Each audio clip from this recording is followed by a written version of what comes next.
अस्सलाम वालेकुम दोस्तों, वेलकम टू इंजीनियरिंग रिव्यू। मेरे साथ इस वक्त वीडियो लिंक पे इंजीनियर सलीमुल्लाह साहब हैं। इंजीनियर सलीमुल्लाह सही साहब लाहौर बेस्ड कंपनी है, इंजीनियरिंग एंड मैनेजमेंट सर्विसेज उनके सरबराह हैं। सलीम साहब का एक और तारुफ भी है, वो ये है कि पाकिस्तान इंजीनियरिंग काउंसिल की जो गवर्निंग बॉडी है उसके ये रुकन भी हैं, और साथ साथ जो एक्टिव मेंबर्स हैं पाकिस्तान इंजीनियरिंग काउंसिल के इलेक्शन के सिलसिले में, सलीम साहब का उन लीडर्स में शुमार होता है। और सलीम साहब के साथ गुफ्तगू करने के सिलसिले में मेरा एक और भी इंटरेस्ट है, वो ये है कि पाकिस्तान में पानी हमारी नहरों का, दरियाओं का हो, समंदर का हो या बारिश का हो, उस पर बड़ी गुफ्तगू हुई है पाकिस्तान में, और वो गुफ्तगू जारी है। और आज सलीमुल्लाह साहब का ये एक्सपर्टीज वाला जो एरिया है उस पे भी बात होगी, और बहुत सारी चीजें हैं जो समझने की कोशिश करेंगे। सलीम साहब, thank you so much for giving us time. You are welcome sir, welcome. Thank you for giving me this opportunity कि हम इस टॉपिक पे बात कर सकें जनरली, जो कि हमारी पब्लिक का भी और ग्लोबल इंटरेस्ट का है ये टॉपिक। एग्जैक्टली। अच्छा सलीम साहब, मैं आपसे पहले कोयटा और केपी में दो ऐसे इंजीनियर से बात कर रहा था जिनसे आपकी शनासाई भी है, आपका तारुफ भी है, बल्कि मुख्तलिफ इदारों में आपके साथ बैठते भी हैं। एक जी वसीम असगर साहब थे कोयटा से, जी जी दूसरे हमारे पास केपी से भी सीनियर इंजीनियर थे, जाहिद आरिफ साहब। जी तो जी जी उनसे भी मैंने एक सवाल पूछा था, and let's begin with you with that question कि हम्म, पंजाब में जो इंजीनियरिंग प्रोजेक्ट्स हैं, इंजीनियरिंग प्रोजेक्ट्स की मैनेजमेंट है, या जो जनरली इंजीनियरिंग प्रोफाइल है पंजाब प्रोविंस में, जी जी उसमें पंजाब का इंजीनियर जो है वो असर्ट कितना करता है डिसीजन मेकिंग में, क्या उसका रोल होता है? उससे पूछा जाता है कि भाई ये प्रोजेक्ट बना रहे हैं, चूंकि ये आपकी बेबी है, that is your expertise field, so tell us कि दिस प्रोजेक्ट इज राइट और रॉन्ग, वॉयल डिजाइन क्या है, किस तरह है, इस टाइप का कोई मशवरा आपसे लिया जाता है प्रोविंस में? देखिए सर, दो सेक्टर्स हैं पाकिस्तान में, एक है पब्लिक सेक्टर, एक है प्राइवेट सेक्टर। प्राइवेट सेक्टर में जो भी डिसीजन मेकिंग होती है वो थ्रू प्रॉपर चैनल और फिजिबिलिटीज और डिस्कशंस, उसकी कैपेक्स क्या है, उसकी ऑपरेटिंग कॉस्ट क्या है, पाकिस्तान में मार्केट क्या है, और ये मैं इंडस्ट्रियल प्रोडक्ट की बात कर रहा हूँ। जो हमारे पब्लिक सेक्टर में मोस्टली प्रोजेक्ट्स आते हैं वो इंफ्रास्ट्रक्चर रिलेटेड प्रोजेक्ट्स आते हैं, जिसमें फिजिबिलिटीज वगैरह का तो कम रोल होता है। वो फिजिबिलिटी जितना पावर में है उसमें डेफिनेटली रोल है कि हमें कौन सी ऑप्शन पे जाना है, थर्मल में जाना है, हाइडल में जाना है। फिर इसमें दो तीन चीजें इन्वॉल्व होती हैं, क्योंकि ये पॉलिटिकल गेम ज्यादा होती है इसमें। तो हर पॉलिटिकल पार्टी ये चाहती है कि हमारे टेन्योर में ये प्रोजेक्ट या हमारे स्लोगन जो हैं वो इस तरह से कंप्लीट हो जाएं कि हम वो प्रोजेक्ट को कर लें। तो अब जिस तरह डैम बनाने के लिए 7 से 8 साल 10 साल आपको चाहिए एक, लेकिन थर्मल पावर के लिए आप 2 साल में प्रोजेक्ट कर सकते हैं। विंड पावर है, उसको आप क्विकली कर सकते हैं। शॉर्ट स्पैन प्रोजेक्ट्स हैं। तो बेसिकली हमारे यहाँ पे जितने भी प्रोजेक्ट्स इनिशिएट होते हैं वो बेसिकली पॉलिटिकल मोटिवेटेड प्रोजेक्ट्स होते हैं। उनका अपने वोटर्स को, अपनी पब्लिक को उन चीजों को देखना है इरिस्पेक्टिव, और उसको वो थॉरो अटेंशन जो है उसको रिव्यू नहीं दिया जाता कि हम इनको किस किस तरह से इस प्रोजेक्ट को आगे लेके चलेंगे। फाइनली प्रोजेक्ट तो लग जाएगा, क्या इसकी जो कॉस्ट ऑफ प्रोडक्शन है वो हमारी पब्लिक बेयर कर भी सकेगी कि नहीं करेगी। तो ऐसी चीजें लॉन्ग टर्म पॉलिसीज और लॉन्ग टर्म प्लानिंग में होती हैं। तो जब आप शॉर्टकट्स में जाते हैं तो उसमें फिर आप इंजीनियर्स के रोल्स को लिमिटेड कर देते हैं, क्योंकि आपको उनकी इनपुट की कोई वैल्यू ही नहीं है। और आज तक पाकिस्तान में आप देखें कि हमारे चेयरमैन साहब इंजीनियर जावेद सलीम कुरैशी, ये जिन्होंने पिछले 5 सालों में एक रेवोल्यूशन लाए हैं पाकिस्तान इंजीनियरिंग काउंसिल में। और हमें भी बॉटलनेक्स फील होती हैं कि क्योंकि हमारा गवर्नमेंट का और प्राइवेट सेक्टर और रेगुलेटर्स का आपस में वो सिंक नहीं है। For the sake of argument कि हमारा कोई भी मेरा ख्याल डिसीजन मेकिंग में इंजीनियर इन्वॉल्व नहीं है, उनको प्रोजेक्ट नॉर्मली दे दिया जाता है कि ये प्रोजेक्ट है, ये हमने कॉन्ट्रैक्ट साइन कर दिया और ये आपने इम्प्लीमेंट करवाना है। अब उसके प्रोज एंड कॉन्स जो बाद में इम्पैक्ट्स आते हैं, वो हमारा सिस्टम ही डेवलप नहीं हुआ हुआ। अगर आप मलेशिया देखें, चाइना देखें और दूसरे कंट्रीज देखें, इंजीनियर्स का बहुत डिफाइंड रोल है। हमारे इंजीनियर इस वक्त जो ब्यूरोक्रेसी, माशाल्लाह, हम ये नहीं कहते वो भी हमारे भाई हैं, हम लोगों में से ही हैं। और लेकिन बात यह है कि उनका रोल, हर एक इंसान का रोल एक डिफाइंड, उसकी एक ट्रेनिंग सर्टेन एरियाज में होती है।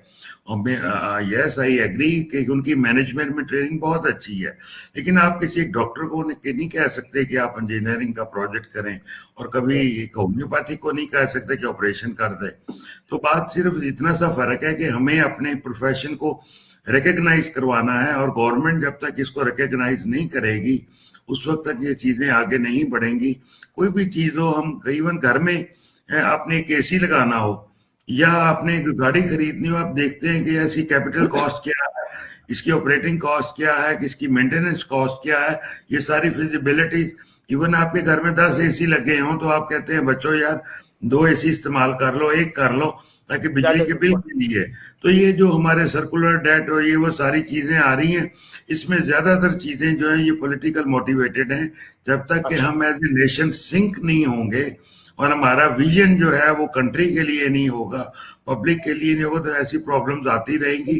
इसका मतलब है कि ये जो इशू है, ये जो कैंपेन है, बल्कि मैं कहूँगा ये बड़ी जद्दोजहद है कि जो पाकिस्तान के इंजीनियर को करनी है और तेज तर करनी है कि पाकिस्तान में इंजीनियरिंग का जो पूरा स्पेक्ट्रम है उसमें इंजीनियर किस तरह असर्ट करे, डिसीजन मेकिंग में उसका कितना रोल और कैसे हो।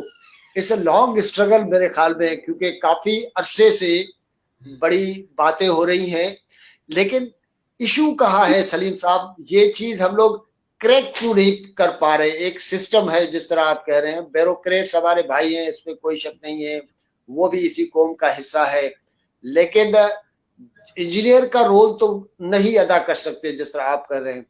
तो कहाँ पे वो पॉइंट आएगा कि हम कन्विंस करने में कामयाब हो जाएंगे कि यार इंजीनियर्स का काम इंजीनियर्स को करने दो? सर, अभी जो हम पिछले 2-3 डिकेड से देख रहे हैं, देखिए, आप परफॉर्मेंस तब दे सकते हैं जब आपको पीस ऑफ माइंड हो, आपकी वो एनवायरनमेंट हो जहां पे आप काम कर सके। अगर आप पिछले 2-3 डिकेड में देखें कि हमारी पॉलिटिकल पार्टी सर्वाइवल की जंग लड़ रही होती है जिस दिन वो ओथ लेती हैं, चाहे वो पीपल्स पार्टी हो, चाहे नून लीग हो, चाहे पीटीआई हो।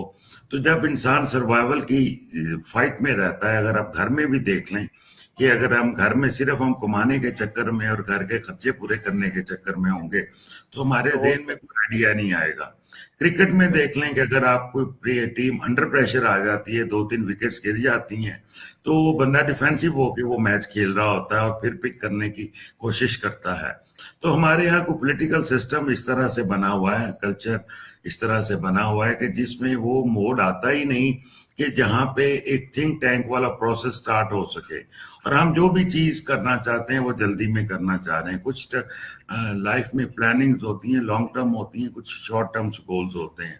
तो हमें अपने जब तक कि स्टेबिलिटी पॉलिटिकल नहीं आएगी, पहले हम टेररिज्म के 20 साल हमने उस चक्कर में गुजार दिए, उसमें से निकले, तो फिर अब हम पॉलिटिकल इश्यूज में इस तरह से इंडल्ज हो गए हैं कि हमारी उस नेशन को वो कॉन्फिडेंस ही नहीं है। आप अभी सोशल मीडिया जब से एक्टिव हुआ है, शाम को टीवी चैनल्स अगर आप देखते हैं तो they always promote the negativity, negative aspect of the society. आप किसी चैनल पे ये नहीं देखेंगे कि शाम को आपको ये नजर आएगा जी कि कालाबाग डैम पे डिबेट हो रही है या कोई टेक्निकल प्रोजेक्ट्स पे हो रही है, कोई एक्सपर्ट्स बुलाया हुआ है। एवरीबॉडी इज इंटरेस्टेड के जी के हम, क्योंकि हमारी कौम का एटीट्यूड डेवलप जो हो गया है वो नेगेटिव न्यूज को कैच करने का हो गया है। आप फेसबुक पे देख लें, आपको चाहे वो इंजीनियर्स हों, चाहे डॉक्टर हों, चाहे किसी भी लॉयर्स हों, प्रोफेशन में हों, आप व्हाट्सएप हो, फेसबुक हो, इंस्टाग्राम हो, आप देखेंगे मोस्टली कि वहां पे फॉरवर्ड मैसेज आ रहे हैं, पैनिक क्रिएट करने वाले, अनरेस्ट क्रिएट करने वाले। ऐसे लगता है कि हमारा कोई सारा ही कौम का ब्रेन ड्रेन हो गया हुआ है। कोई बंदा इस चीज पे नहीं आता कि वो एनवायरनमेंट क्रिएट करनी है, और उसकी जिम्मेदारी फ्रैंकली ये आप पे और मेरे पे है कि जो हमने इस नेशन को हमने अपने वक्त में स्टैंड नहीं लिया, तो जिसकी तो वजह इसका से मतलब हुआ सलीम साहब के, जाहिर है कि हमारे पास पॉलिटिकल इश्यूज है, सोशल इश्यूज है, तो हमारी हमारी स्ट्रगल जो है, इंजीनियर्स की जो स्ट्रगल है इस हवाले से, वो तो और ज्यादा प्रोलॉन्ग होगी। आई होप के ये सारा इशू जो है, जो इंजीनियर्स की ऑर्गेनाइजेशन है, पाकिस्तान इंजीनियरिंग काउंसिल है, वो इसको आगे ले चल रही है और लेती भी रहेंगी। Let's move to your company. आपकी कंपनी जो है वो वाटर इंजीनियरिंग और वाटर मैनेजमेंट पे है। इशू बहुत पुराना है, सदियों का है, और आज तक इसी विगर के साथ उस पर बहस होती है, बात होती है। वाटर रिसोर्सेज के सिलसिले में, उसकी इंजीनियरिंग के सिलसिले में, what your company is doing specifically, और साथ साथ ये बताइएगा कि रिसेंटली आपने एक्सपो भी किया, and that was very interesting. मैं चाहूंगा कि हमारे नाज़रीन को पता चले। जी सर, मेरी कंपनी वो का नाम है जी water engineering and management services. I am chemical engineer by profession, और I work with Descon engineering for 11 years, around 11 years।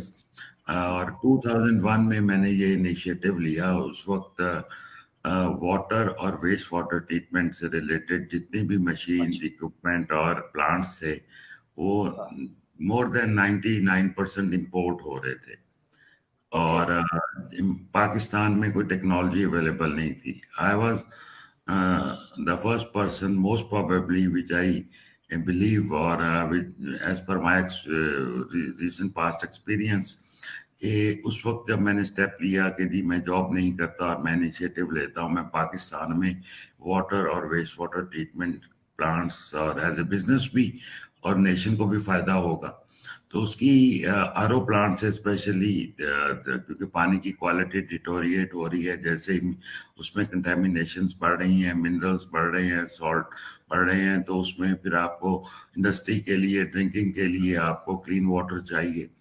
तो देन आई डिसाइडेड के let me take this initiative कि हाँ, मैं पाकिस्तान में ये वाटर की टेक्नोलॉजी और वेस्ट वाटर की टेक्नोलॉजी को इंट्रोड्यूस करवाता हूँ। तो मेरा जो पहला सेगमेंट था वो था इंडस्ट्रियल सेक्टर, और पब्लिक सेक्टर नहीं था, क्योंकि पब्लिक सेक्टर में बहुत सी हर्डल्स हैं, बहुत सी डिफिकल्टीज हैं, जो कि मैं सारी तमाम पब्लिक को, लिसनर्स को पता है कि वहाँ पे कोई भी प्रोजेक्ट जो है without contracts, without your commission, you can not have that project. तो मैंने सोचा कि मैं सिर्फ नीट एंड क्लीन बिजनेस करूंगा, और मैं प्राइवेट सेक्टर से स्टार्ट करूंगा, जो कि रिकग्नाइज कर सकते हैं कि टेक्नोलॉजी क्या है, टेक्नोलॉजी को वैल्यूएट कर सकते हैं। तो देन इन 2001 आई स्टार्टेड। तो मैं उसकी एग्जांपल आपको जस्ट ये दूंगा कि आज वो दौर आफ्टर 2 decades ये आ गया है कि we have more than 20-30 small medium companies in Pakistan, जो कि एटलीस्ट दिस फील्ड में आई हैं। Gradually they will be mature. और मैं ये प्राइड लेता हूँ कि मैंने जो इंपोर्ट हो रहे थे RO plants, for the sake of discussion मैं आपको एक छोटी सी एग्जांपल देता हूँ कि जब 2001 में जब मैंने देखा कि जो 1 लाख गैलन पर डे का प्लांट है, वो जो बाहर से इंपोर्ट हो रहा था, वो तकरीबन 100,000, 1,20,000 का हो रहा था। और हमने सिर्फ कुछ नहीं किया, उसको लोकली सब कुछ इंपोर्ट करके सीकेडी कंडीशन में, और डिजाइन खुद किया, क्योंकि design engineering according to the local environment, जिस तरह कराची में सिचुएशन डिफरेंट है, पंजाब में डिफरेंट है, ग्राउंड वाटर अवेलेबल है। तो हमने उसको जब यहाँ पे काम स्टार्ट किया तो उसकी प्राइस 30% कम थी as compare to with the same equipment. अच्छा। और हमने वो प्रोजेक्ट जो है वो तकरीबन $65,000 में यहाँ पे वो डेवलप किया। और जो फर्स्ट प्रोजेक्ट था वो हमने सतारा केमिकल्स के लिए किया, और उससे पहले थोड़े छोटे किए थे प्रोजेक्ट्स, लेकिन उसके बाद देयर वाज नो स्टॉपिंग। और we got a very good lead, और टेक्निकली फिर तक कस्टमर हमने ऐसे डेवलप किए जिसमें आईसीआई है, एंग्रो है, फातिमा फर्टिलाइजर है, पेप्सी है, नेस्ले है। पीपल रियलाइज के जी के लोकल कंपनी कैसी है कि जो उस क्वालिटी की चीज दे सकती है, मशीन इक्विपमेंट दे सकता है। तो दैट इज माय प्राइड कि मैंने इस मुल्क के लिए जो रिवर्स ऑस्मोसिस टेक्नोलॉजी है, by reverse engineering in start I that is introduce Pakistan. अच्छा, ये बताइएगा सलीम साहब के आपने 1,20,000 डॉलर वाली मशीन जो है वो यहाँ पे लोकलाइज की, you brought that price up to 30%, और उसके बाद जो है ये $65,000 में यहाँ अवेलेबल है। जब आपने इन प्लांट्स को रिवर्स इंजीनियर किया तो कितना परसेंट जो है अब वो मैन्युफैक्चर कर रहे हैं, पाकिस्तान में हो रहा है? Do you have any data के हम अपने नाज़रीन को बता सके जी कि अब बात इंपोर्ट की नहीं है, बहुत सारी चीजें हैं जिसके बनाने के लायक हैं, कितना परसेंट हम यहाँ पे बना रहे हैं? देखिए सर, बात यह है कि इसमें कुछ चीजें ऐसी हैं वाटर ट्रीटमेंट में, जिस तरह इसमें मेम्ब्रेन है, पंप्स हैं, प्रेशर वेसल्स हैं, जो की पार्ट्स हैं, वो अभी हमने यहाँ पे लोकली कोई चीज मैन्युफैक्चर नहीं की। हमने सिर्फ उसकी इंजीनियरिंग, असेंबलिंग, और यहाँ पे लोकल जिस तरह आप देखें कि कोई आप एक मशीन लगा रहे हैं, हमने कंट्रोल पैनल यहाँ डेवलप किए, कंट्रोल लॉजिक यहाँ डेवलप की, हमने पाकिस्तान के केबल इंडस्ट्री को किया, हम पाइपिंग इंडस्ट्री को पाकिस्तान में किया, जो की इक्विपमेंट अभी भी वही ब्रांड के हैं, जो कि एक दुनिया की बेहतरीन कंपनी, कोई जीई कह लें या कोई और इस तरह की जो बड़ी कंपनीज हैं जो कंपोनेंट्स लगा रही हैं, मेजर इक्विपमेंट वही है, यूएसए का है, लेकिन वैल्यू एडिशन हमने लोकल इंजीनियरिंग और लोकल असेंबलिंग से कर दी वैल्यू एडिशन। क्यों? अभी made in Pakistan equipment sir जो है वो बेचना it's next to impossible at this stage.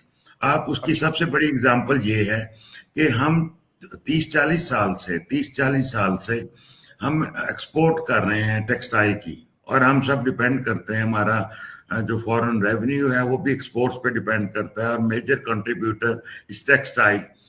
अगर 30 साल में हम टेक्सटाइल का कोई एक ब्रांड इंटरनेशनल डेवलप नहीं कर सके, तो हम लोकल कोई और इक्विपमेंट डेवलप करके कैसे आउट ऑफ पाकिस्तान सेल करेंगे? आपने ये देखना है कि पहले हम अपने फॉरेन एक्सचेंज को वही मैंने कहा ना कि हमने स्टेप वाइज चीजों को लेके चलना है। तो फर्स्ट स्टेप इज कि सेव योर फॉरेन एक्सचेंज। आपने foreign exchange billions of dollar save किया, अब 95% and above water treatment plants जो है वो लोकल कंपनीज लगा रही हैं। आप बिलियंस ऑफ डॉलर आपने लास्ट 2 डिकेड्स में सेव किए कि वेस्ट वाटर टेक्नोलॉजी भी बाद में पाकिस्तान में हमने इंट्रोड्यूस कराई 2004 में।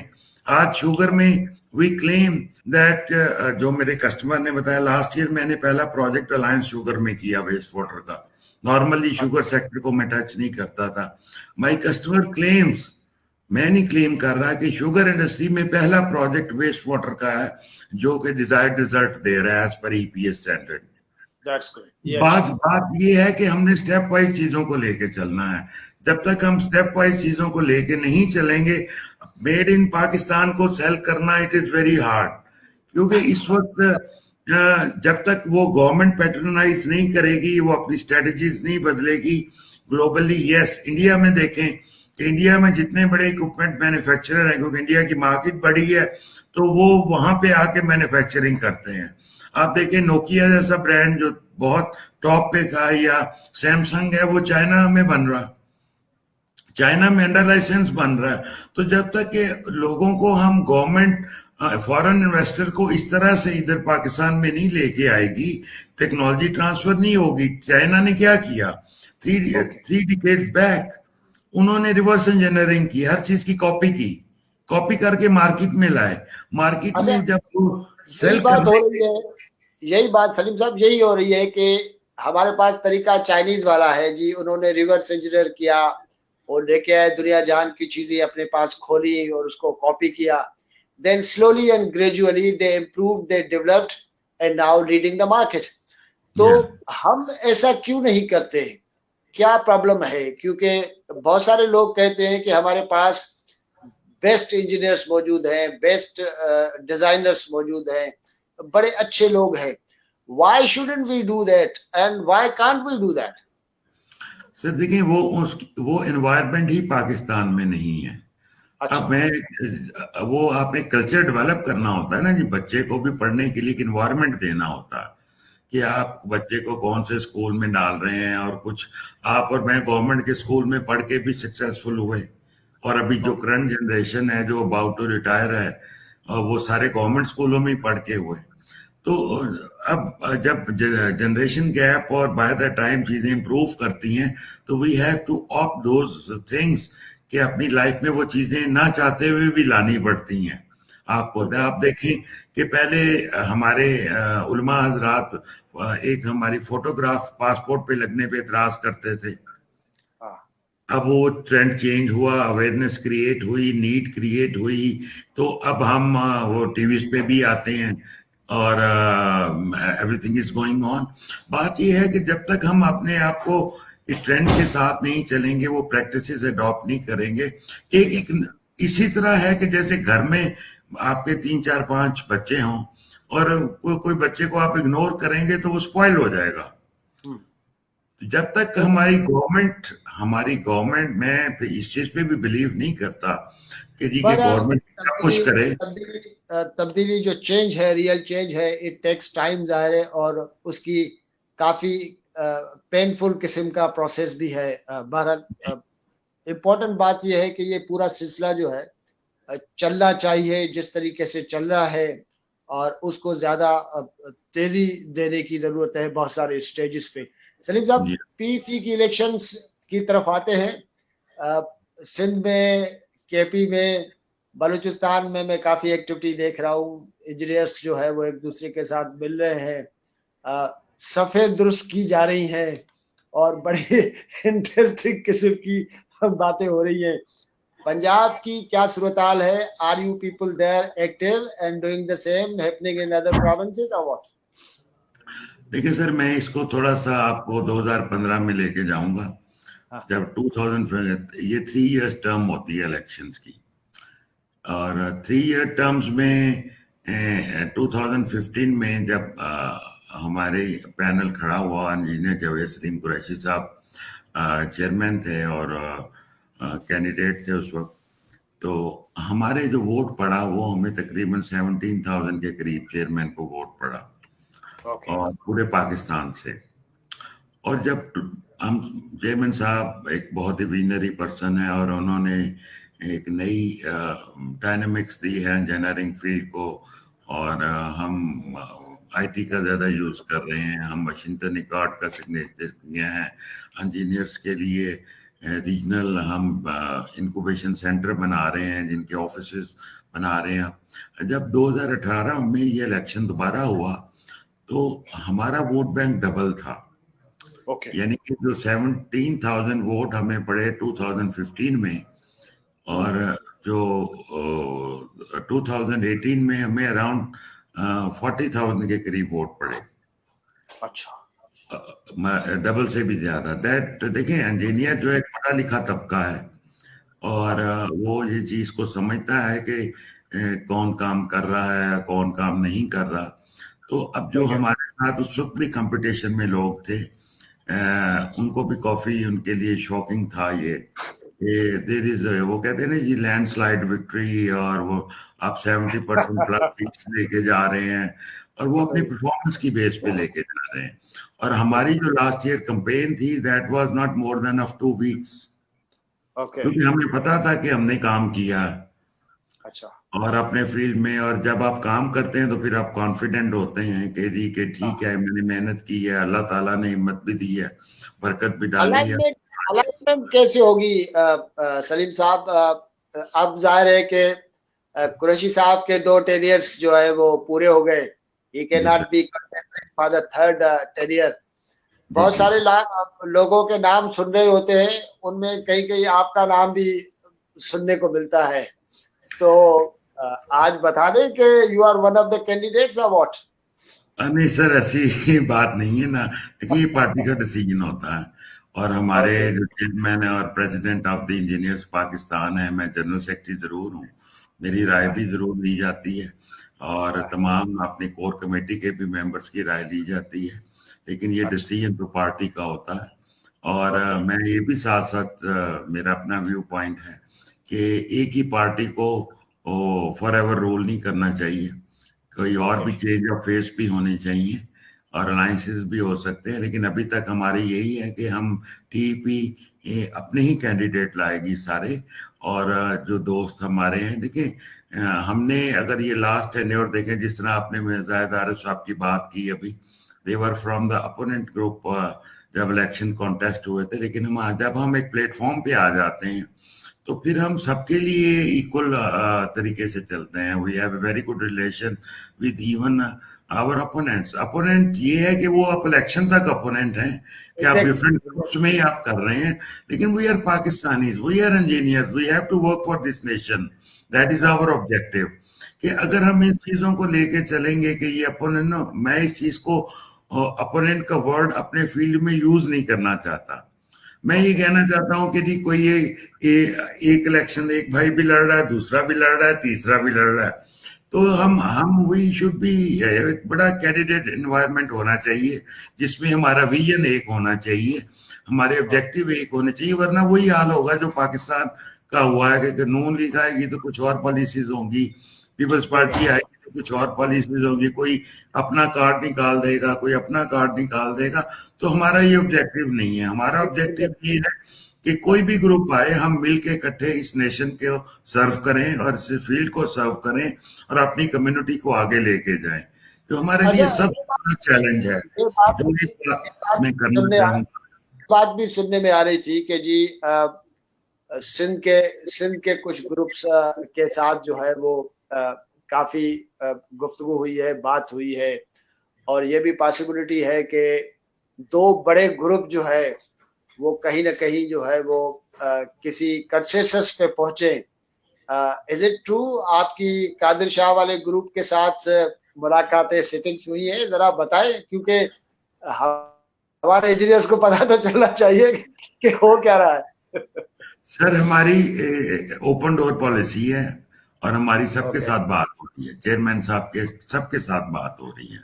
आप ये सुन के शायद आपको हैरानगी होगी कि गवर्निंग बॉडी जो पाकिस्तान इंजीनियरिंग काउंसिल की है उसमें 99% डिसीजन जितनी भी कमेटीज हैं और गवर्निंग बॉडी के जो है कॉन्फ़िगरेशन है जिसमें डिफरेंट पार्टी से भी लोग हैं, और आज तक जो हमारे ऑलमोस्ट 2 ईयर से ज्यादा हो गए और 5-6 मीटिंग्स भी हुई और कमेटीज भी काम कर रही हैं, सारे डिसीजन हमारे यूनानिमस हुए।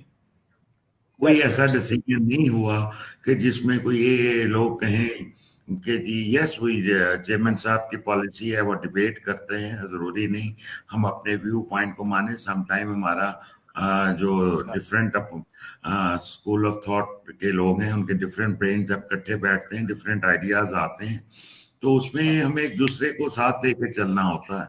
और हमारी अभी भी हम सबके साथ ओपन है और सबके साथ डिस्कशन हो रही है, लेकिन जो हम डिसाइड करेंगे, क्योंकि हम एक पंडोरा बॉक्स नहीं खोलना चाह रहे हैं। देखिए अगर आप आज अलायंस करते हैं किसी एक के साथ तो वो ग्रुपिंग स्टार्ट हो जाती है इंजीनियर्स में, तो हम वो इंजीनियर्स की ग्रुपिंग को अवॉइड करना चाहते हैं, पोलराइजेशन को अवॉइड करना चाह रहे हैं। हम चाह रहे हैं कि जब इलेक्शन अनाउंस होंगे उसके 1 माह पहले हम जिसके साथ भी अगर कोई बैठना होगा, जरूरत पड़ी तो जरूर बैठेंगे और उसको कंक्लूड करेंगे। क्यों कि अभी जब मैं आपसे ही अगर एक बात करूं स्ट्रेट अवे, अगर किसी भी ग्रुप के साथ हम आज डिक्लेयर कर देते हैं जी ये हमारा अलायंस हो गया, तो इट मीन्स कि बाकी 2-3 ग्रुप को हमने अपने अगेंस्ट कर लिया इमीडिएटली और दे will B start speaking against us. इसका मतलब है कि हमें इस टाइप की जो भी खबर लिखनी पड़ेगी या कहनी पड़ेगी जराए के हवाले से कहनी पड़ेगी।